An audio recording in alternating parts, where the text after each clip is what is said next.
Hello, I just saw a bunch of you on our Zoom call, so hopefully you guys are also tuning into the read aloud. If you missed our Zoom call, we missed you. We just kind of got together and saw each other and got to chat. Nothing super important today, but I am going to probably try to use Zoom in the future to do like a specific lesson or something like that. And it will be recorded too, so then I will post it to Google Classroom, so if you miss it, then you can rewatch it. But it was just kind of to get acquainted today with Zoom, and that was kind of fun to chat and see all your faces. I miss you guys so much. All right, so I'm going to read December, and we're going to start with Peter. Last month, Mr. T told us we had to read some stupid book and go spend time with the retards. That was what I thought at first, anyways. That was what I had always thought. The collaborative classroom was where the retards went to school. I guess it was James who made me change my mind. I mean, the Summer of the Swans was okay, sort of, but the collaborative classroom wasn't what I thought at all. The kids were actually pretty cool, especially James. If something spilled on the floor, or if there was a bunch of objects spread out on the table, he could tell you how many there were just by looking at them. I mean it, he could tell you immediately, no counting required, no matter how many there were. 312 forks, or 813 Legos. He always got it right, and James was kind of cool to hang out with. He gave me low fives, not high fives, because eye contact was tough for him. And we played games. I liked going to see him. So I liked Mr. T's next idea. He never ran out of ideas. Okay, guys, here's the deal, he told us in December. We're going to have a holiday party like every other class, but it's going to be different. Of course, I blurted out. That's no surprise. I do that sometimes, open my mouth before thinking. A lot of times, actually. Everybody, even Mr. T, cracked a smile, because I was right. You'll form small groups and work to create a center focused on a certain holiday. It might be Christmas, Ramadan, Kwanzaa, or Hanukkah. Mr. T kept going with the directions, but I didn't catch most of it. I was thinking. Then I did that blurt out thing again. Mr. T, can we invite James and his friends to our party? Everyone was quiet and looked at me. Then Jessica said, That's a great idea. And the rest of the class agreed. Mr. T had a smile stretched across his face. He just nodded, and I thought I saw him wipe at his eyes. I don't know why he did that, though. That's really interesting. We're seeing a completely different side of Peter. I still don't like that he uses the R word, but maybe he'll learn to do better. Jessica. Act 4, Scene 1. I chose Ramadan as my holiday. I wanted to research something I knew very little about. I ended up in a group with Anna, Danielle, Jeffrey, and Alexia. Alexia wanted to be with Katie, Wendy, Natalie, and Heather, but Mr. Terupt didn't go for that. If he was looking for trouble, he got it. Our task was clear. When Mr. Terupt announced the project, he said, Your centers will need to include a research component, a game, an arts and crafts activity, and food. Your center will need to operate all by itself because you'll be visiting the other centers when people come to visit yours. My group started talking about who could do what, but Alexia didn't let that go on too long. You need to do the research, Jessica, because, you're the smartest. Anna's too stupid to read that stuff. Anna stared at the floor. She used to do a lot of that, but not as much these days. It wasn't just her head that went down this time. Her entire body sagged after Alexia's nasty comment. Alexia looked at Jeffrey next, but she didn't have the nerve to say anything. Then she smiled at me and Danielle. She got nothing in return from me, but I could see Danielle half smiling. Jeffrey and I collaborated on the research, while Anna and Danielle were in charge of designing the arts and crafts activity. I wanted to work with Jeffrey. I had shared my secret with him, and he needed another chance to share his with me. Anna and Danielle had done fine together with the plants, so I knew they'd work well together this time. Plus, I hoped Danielle would become friends with Anna despite her grandmother's warnings. Alexia named herself as our group manager. According to her, she was responsible for overseeing all of our work. Or as she put it, I'll just watch and make sure everyone is doing what they're supposed to do. I'll be like our manager.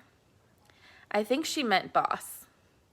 We went along with Alexia's grand plan because it was easier not to have her involved in our tasks. But that wasn't good enough for Alexia. No, she tried her best to get everyone mad at each other. That's what she was all about. Act 4, Scene 2. One day during project time, I was meeting with Jeffrey and Anna, discussing how to put our center together. Danielle was nearby organizing the arts and crafts materials that she and Anna had been working tirelessly to create. Then Alexia made her move. Like, don't you guys think Danielle should be in charge of the food? Alexia said loud enough for Danielle to hear. I braced myself for what was coming next. I mean, just look at her. Like, she's so fat. She must be good with food. Danielle hurried out of the room. None of us said or did anything. It was as if we thought pretending nothing had happened would make everything better. It didn't. My turn to be hurt came next. Alexia didn't spare me. Act 4, Scene 3. Jeffrey and I decided that making a trivia game about Ramadan was the perfect way for people to learn about our holiday. What we'd researched. It took loads of work. We had just finished writing all our research as questions on the trivia cards. Enter Alexia. She must have just come from the bathroom. She wore fresh, shiny lip gloss and chewed on a new piece of gum. She paraded over to us with an exaggerated hip motion in her jean skirt and zebra tights, bent down and grabbed some of the trivia cards. She looked them over, but I don't think she read any of them. She snapped her gum that she wasn't supposed to have. Like, nobody's gonna understand these questions. She stared right at me. Nobody ever understands you. Not with all your stuck-up words. Like, you just want to make everyone else feel stupid. You think you're so smart. She flicked the card at me. That wasn't true, and I didn't try to do that. Act 4, Scene 4. Enter Mr. Terupt. Alexia. I looked up. I didn't even know he was there. Alexia didn't either. She spun around, alarmed. I think it's time for you to follow me. He escorted her out of the room. They were gone for a while. Act 4, Scene 5. Enter Mr. Terupt without Alexia. Where was she? I need to talk to the four of you now, he said, looking at Jeffrey, Danielle, Anna, and me. We sat down in our project area. I've watched Alexia be unpleasant to all of you. I hoped that one of you was going to stand up to her and tell her to stop. You didn't. I looked down. I knew I should have done something. I wasn't strong like the friends in my book. If you let people get away with being mean, they're going to keep being mean. You need to stick up for each other. Even Alexia isn't tough enough to make fun of you, not if all four of you stick together. I could feel Mr. Terupt's eyes on me. He leaned forward, trying to peer up into my face. He tried to make eye contact with each of us. We all stared at the floor. You should be disappointed, he said. You should stand by each other. That's what being friends is all about. Still, we sat quiet. Anna wiped her eyes, so did Danielle. Don't sit and pout, Mr. Terupt said. That won't help anything. You need to keep working. Learn from this and don't make the same mistake again. Exit Mr. Terupt. Act 4, Scene 6. What was Jeffrey thinking? I wondered. What were Danielle and Anna feeling? I'm never talking to Alexia again, Danielle said. Me neither, Anna added. That's no better, I said. We don't have to be friends with her, but we can't shut her out. We have to be bigger people. I looked down again. I felt as disappointed in myself as Mr. Terupt did in all of us. I wasn't brave enough. Luke. Our bathroom is positioned directly across the hall from our classroom. Who cares, right? I'd never thought anything of it until the day I felt trapped out there. I saw the shakedown dollar word, all compliments of Peter. I was in the classroom working on my holiday center. All my materials were spread out on the floor, and I was busy calculating the proper dimensions for my game board. Mr. Terupt was on the other side of the room checking in with a different group. I didn't notice Peter. I stretched out on my belly and worked the math. The soles of my sneaks pointed up. A great invitation for mess around Peter. I never felt a thing. He's definitely sneaky. I sometimes wonder what's the likelihood, dollar word, Peter will grow up to be a world-famous thief. I had no clue anything was even happening, until I heard the giggling and Peter said, Hey, Luke, what kind of sneakers are those? Elmer's? I popped my head up. What are you talking about? Better be careful if you try to go anywhere in those, you might get stuck. I looked back at my feet. Mess around Peter had stuck the bottom of my sneakers had struck. The bottom of my sneakers were completely covered in Elmer's glue. "You jerk," I said, without any real authority. Truth is, I didn't really care. It wasn't worth getting upset over. Besides, I'm sort of used to Peter's antics. I thought they were always harmless. I untied my shoes and placed them next to me, bottoms up, of course, until I finished my math. Peter's victory celebration was cut short by my easy solution. Maybe I don't get upset with Peter because I know I'll always outwit him. This drives him nuts, and I love it. Once I finished my calculations, I grabbed my sneakers and headed to the bathroom. Mr. Terupt was still busy with a different group, so he didn't see any of Peter's shenanigans, or me leaving the classroom. I held my shoes under the sink and washed off the glue. Then I wiped the soles dry with a paper towel and put my sneakers back on. I pushed the bathroom door open and quickly jumped back inside. I was trapped. Mr. Terupt was having a conference with someone out in the hall. I pushed the door open just a crack to see who it was. "You've done it your way," he said. Mr. Terupt had his back to me. He was leaning forward, talking to the person against the wall. "Now you'll do it my way." He straightened up and folded his arms. He meant business, and that was when I saw who it was.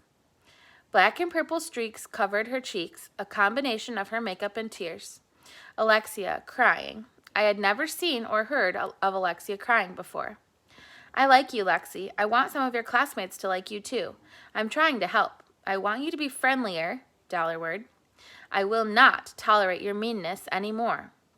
Wow, was this really going to work? "Go into the bathroom and wash your face. Come back when you're ready. Is there anything you want to say before I go back in?" Alexia stormed past Mr. Terupt without looking at him and without saying a word. Mr. Terupt let out a big sigh and shook his head. Then he walked back into the classroom. I wonder what he was thinking.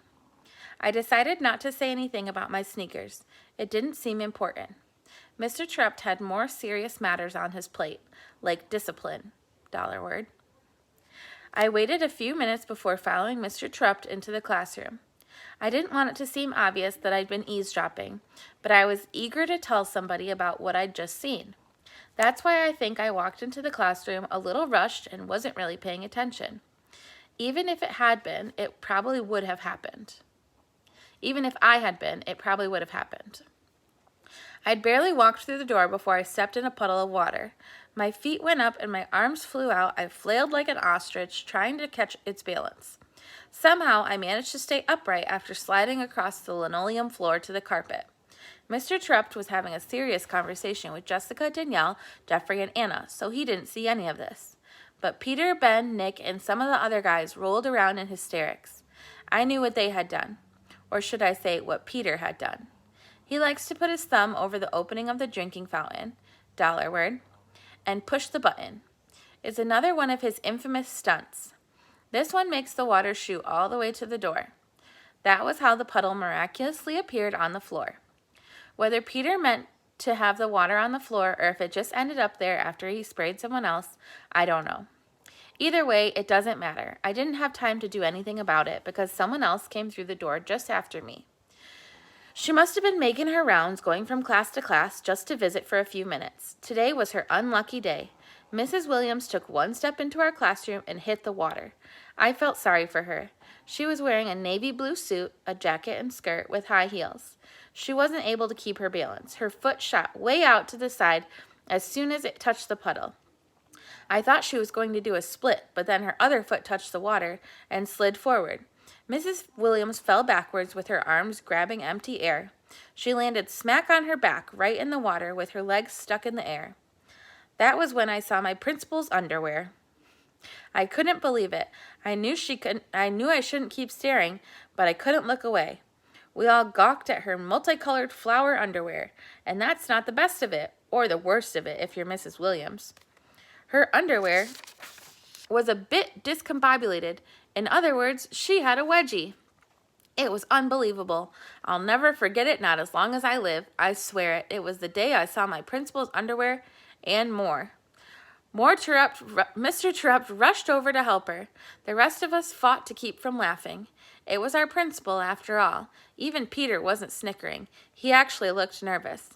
"Mrs. Williams, are you okay?" Mr. Terupt said, helping her to her feet. "Peter, get some towels to wipe this water up." Why did he pick Peter? because he knew Peter's antics led to the water being on the floor. I'm sure it was his way of letting Peter know he knew. I'm okay, Mrs. Williams said, brushing herself off and smoothing out her clothes. Sorry for the interruption. She turned and left. How embarrassing. As soon as the door closed behind her, the laughter and whispers started. Clearly, this can't happen again, Mr. Terupt said. We're lucky Mrs. Williams didn't get hurt, or that someone else didn't either. I expect we won't have water pooled on the floor like that again. Mr. Terupt looked directly at Peter after saying this. Yep, he knew. He shook his head, then walked over to his desk. I thought for sure this event would be unequaled, $word, by any other for the rest of the year. Little did I know that something much bigger was coming our way.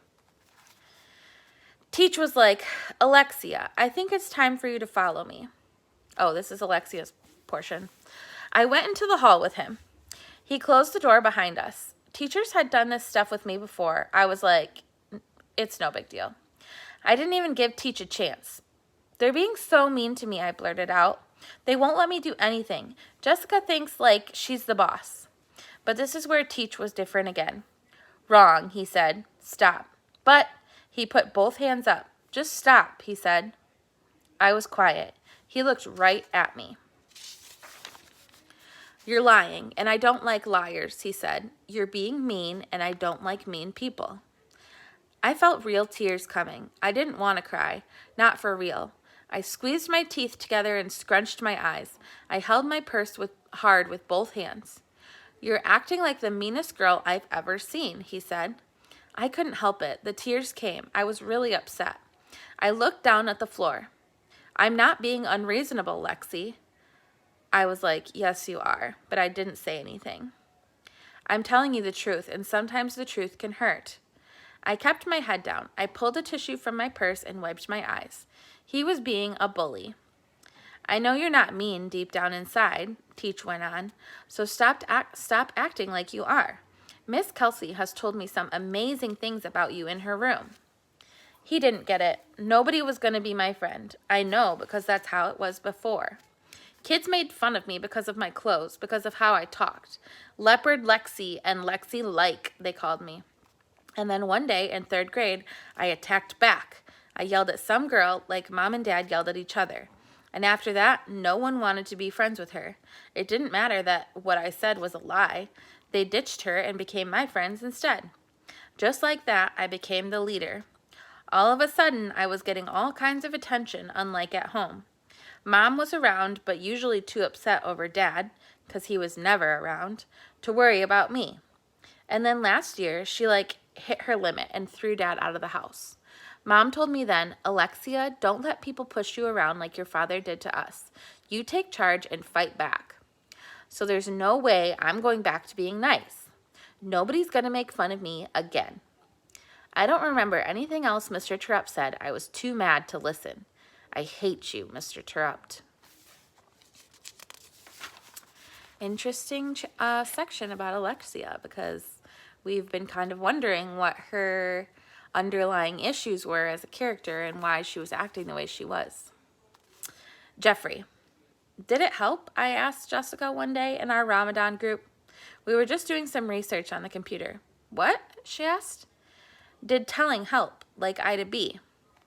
I think it helped a little, she said. I stared at the computer.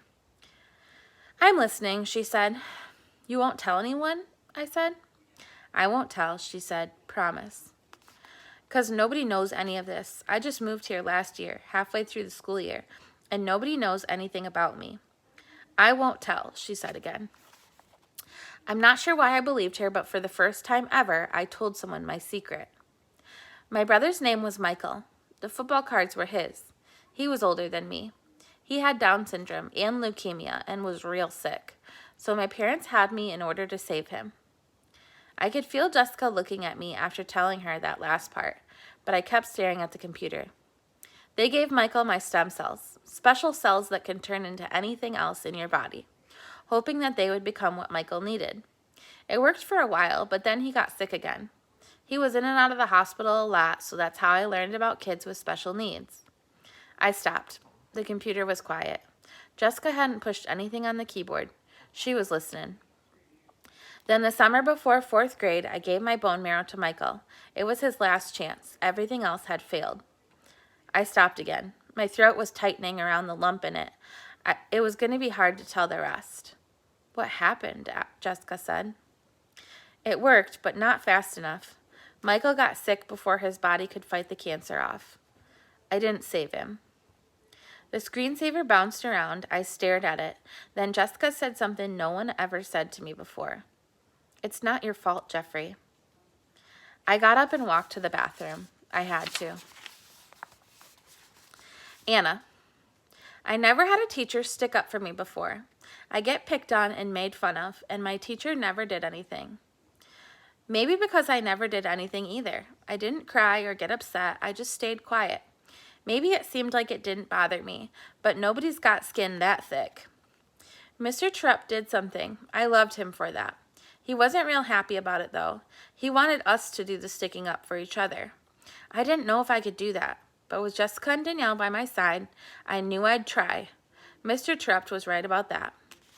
Things were much easier in our group after the whole Alexia incident. She came back quiet and remained quiet for the rest of the day, and every day after that. I knew she was feeling bad.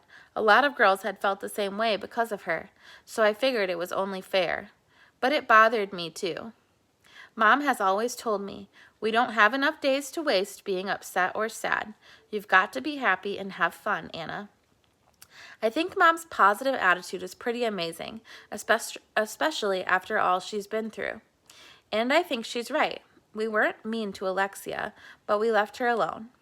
I hoped she'd be different now that Mr. Terupt had held a conference with her. During the time we worked on our center, I found the courage to do something I hadn't ever done before. One day during recess, while doing some stick sketching in the dirt, I took a deep breath and plunged ahead. Would you guys like to come over to my house for a play date? I asked Jessica and Danielle. Jessica looked up. I'd love to, she said. She glanced at Danielle, who kept her head down and continued sketching. Danielle's really good at drawing, so I thought maybe she just wanted to finish her sketch. Snap! Her stick broke in half.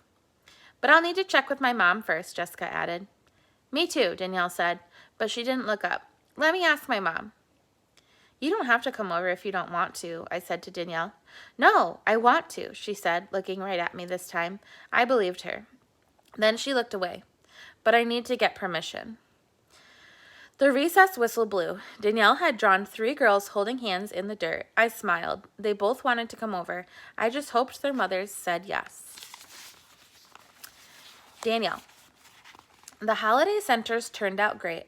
It was a lot of hard work, especially with Alexia in our group, but Mr. Terupt took care of her. She wasn't the same after that. She became real quiet, which helped us get our center put together smoothly. Jessica and Jeffrey completed the trivia game. They came up with some really great questions. Luke loved playing it when he visited our holiday. He said he learned a lot from it, which Mr. Terupt was happy to hear. Mr. Terupt hung around our center because of the cookies. I made them, even after what Alexia said about me. My mom and grandma helped me find a recipe that used cumin, which is a spice. The 3 of us spend a lot of time together in the kitchen. It was the perfect opportunity to ask about going to Anna's, but I just couldn't get myself to do it. The best part of our holiday center's day took place when our collaborative friends visited. That was Peter's great idea. Some of the games were hard for them, but we all helped. They were able to do the crafts and eat special foods like my cookies. James liked our craft project where you had to cut thin strips of paper and staple rings together to make a long chain. The chain is a calendar to help you count down the days of Ramadan, which can be 29 or 30 days long. Our chain included way more links than that because our guests kept adding them. 137, James said after eyeing the chain for just a few seconds. Then he started attaching more links. James really liked the surprise I had for him. I put together a collection of photographs of Middle Eastern farms and farming. He sat down and started talking about them and studying them. Seeing James like this made me happy. Jeffrey surprised us. Once Joey showed up, Jeffrey pulled out this little memory game that he had made, with pairs of matching cards with different Ramadan pictures on them. He and Joey played. It was a super wonderful day. Mr. Terupt was smiling, and so was I. Jessica. And Jessica's the last one for section December. Act 5, Scene 1. Hi, honey, how was school? Mom asked as I climbed into the car. Mom was great about giving me rides home whenever she could. Some kids, like Jeffrey, had to ride the bus every day. Mom's trying to get serious about her writing. She's already very skilled at it, having helped on some of Dad's plays back in California, but now she's writing for herself. That's why she's free in the afternoons to pick me up sometimes. We're lucky to have enough money so that my mom doesn't have to get a steady job right now. She can actually pursue her passion. I hope I can do that someday too. Mom did get a part-time job at a local bookstore so she can interact with people and keep her mind from wandering back to California. My mind still wanders back there, but not like it did a few months ago. My dad hasn't called again. School was fine, I said. I buckled my seatbelt and away we drove. Mom, you've heard me talk about Anna and Danielle, right? Yes. Is something wrong? Mom stepped on the brakes harder than usual, and we jerked to a halt at the stop sign. I shook my head. Nothing's wrong, I said. I looked my way. Coast is clear. Mom eased off the brakes. Anna asked Danielle and me to come over to her house. That's great, Jessica, Mom said. Yes, but I know Danielle won't be going. How do you know that? I filled Mom in on what I knew about Anna's mother, and I explained why Danielle's mom wouldn't allow Danielle to associate with the likes of Anna. Mom turned right onto the road. Well, I'm not going to say no just because Anna's mother made a mistake once. We pulled into our driveway and Mom put the car in park. If Danielle is a nice girl, I bet her mother is too, Mom said, but we'll make up our own minds about what kind of person Anna's mother really is. Dad made a mistake. You didn't want to give him another chance, I said. Your father didn't want another chance, Mom said. He made that clear before we left. She paused. The divorce papers came today. I sat all quiet. Mom's bluntness really zapped me. I'm sorry, honey, Mom said. I'm sure your father will call soon. I shrugged. You don't need to lie to make me feel better. Okay, you're right, she sighed. I've always been honest and upfront with you. Another sigh. I don't know if he'll call. Well, December was an interesting chapter. A lot going on. So what I'm thinking is I want you to identify how one character is changing or has changed in chapter December. So make sure you have examples from the text about how they're changing. And that's kind of why we identified before about the characteristics of each character so that we can watch them grow as a character throughout this 5th grade journey. Okay? So I will probably be on for more read aloud this week. At least a couple more chapters. So have fun with today's read aloud. I hope you enjoyed it, and make sure you get on and answer the question. And I'm probably going to get some other assignments posted up this week too. But keep working on theeducation.com. If you need the class code for that, it's ALFKTW. It's also on Google Classroom if you go look for the post with the link. And I've posted it on Class Dojo. Or you can always message me if you need to. And then I think, so if somebody figures out how to message me on Google Classroom, I'm really trying to figure out how to do that from the student side. So if you figure it out, let me know, or send me a message on there and then let me know. But yes, so that's it for today, I think. But keep checking Google Classroom and keep working on those assignments. Get on Reflex, get a green light. And I think that's it. All right. Bye, guys.